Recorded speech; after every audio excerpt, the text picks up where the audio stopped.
बाट में भेटिए गेल गे आबला एकटा अन्हरा पुरुष एकटा अन्हरा पुरुष नायन दियैते गे आबला से लागल एति दे से लागल एति दे आन दिन उगै छै हो दीनानाथ आहे भोरे भिनसँ आहे भोरे भिनसँ आजुके दिन माहे दीनानाथ से लागल एति दे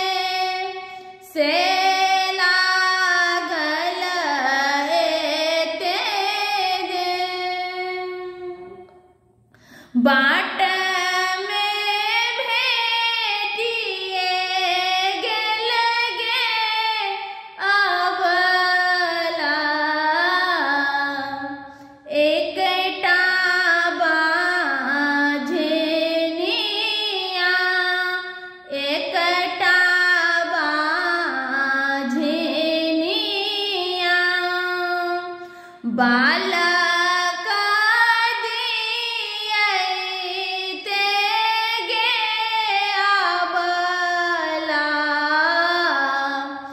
से लागल एति दे से लागल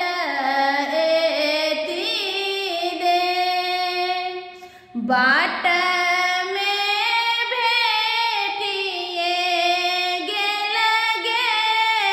आबला एकटा कोढ़िया पुरुष एकटा कोढ़िया पुरुष कायबा दियैते गे आबला से लागल एति दे से लागल एति दे आन दिन उगै छै हो